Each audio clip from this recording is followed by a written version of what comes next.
Look around today. Notice anything missing? Something that literally defined the human experience since day one. Waiting. We're living in a profound historical anomaly. The universal experience of simply waiting has vanished. Today, we're exploring what happens when every desire is just one click away.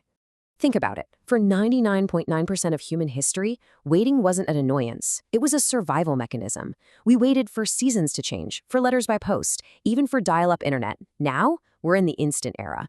Patience wasn't just a virtue. It was how we survived. This historical shift is the foundation of our 10-part series.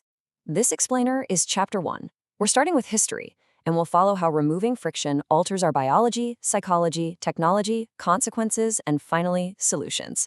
Everything starts with this fundamental shift in time. Which brings us to a fascinating mystery.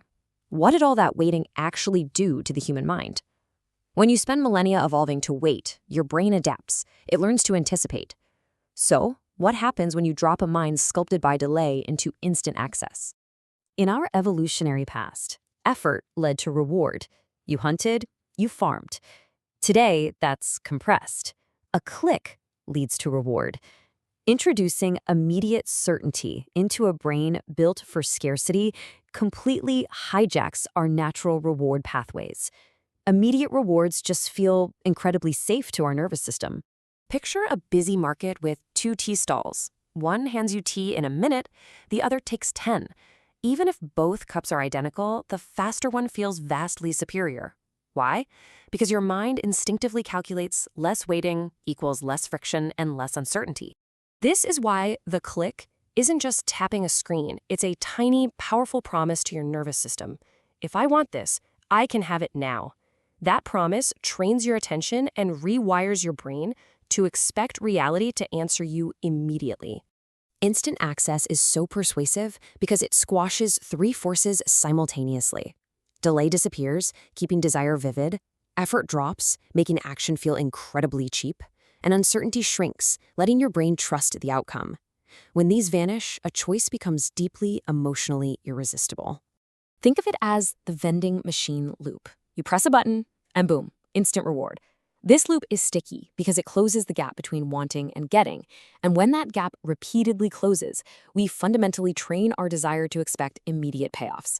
This leads us to a profound truth. Friction changes behavior more than intention does. We love thinking our actions are driven by deep values. But really, friction, the tiny obstacles, the waiting, dictates what we do. Convenience easily bypasses our intentions just by clearing the path. Imagine a door you want to open, but the latch is sticky and heavy. That tiny obstacle makes you hesitate. Instant systems take that heavy latch right off the door.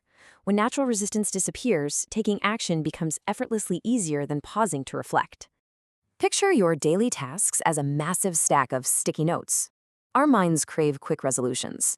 When an instant system lets you instantly clear a few notes, your brain gets a clear signal. This matters, and it's done. We keep returning for that chemical hit of relief. But here's the psychological trap. We completely confuse relief with value. Relief is just removing discomfort quickly. Value is building strength slowly. Our brains experience the rapid removal of discomfort as a massive win, instinctively choosing the fastest relief, even if it leaves us hollow. We know what this does to the individual. But what happens when this personal expectation of speed scales up? What happens when convenience stops being a perk and quietly becomes our entire culture? A culture of instant convenience actively rewires us. A fast reward teaches, this is worth doing now. Repeated speed trains, this is how things should work. Low friction whispers, I don't need to resist. When speed becomes our default lens, slower systems start to feel broken. Because we're trained to hate delay, we confuse friction as cost, like a glitchy app, with friction as signal. Friction as signal is a marker of depth, care, and consequence. A convenience culture strips away our ability to recognize when friction is protecting something valuable. This bleeds into how we treat each other. Convenience increases contact, but it doesn't automatically increase connection. Because we're effortlessly reachable, availability masquerades as care. We are saturated with digital contact, yet we're often starving for deliberate, attentive depth. We're witnessing a massive cultural shift from endurance to optimization. We stop asking, can I endure this? And demand, can this be optimized? We treat any delay as a defect. It makes us less patient and less capable of sticking with complex things that improve slowly. The goal isn't to reject modern access, but to reclaim our cognitive agency. Convenience should serve the system, not quietly become the system. True agency is noticing when a frictionless option helps you versus when it's flattening your patience.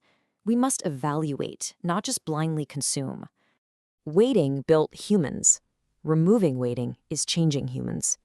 We've explored the history and psychology today, but this is just the opening of a larger puzzle. So if humanity evolved through waiting, effort, uncertainty, and anticipation, what happens when those barriers disappear? We'll uncover the answer in Chapter 2.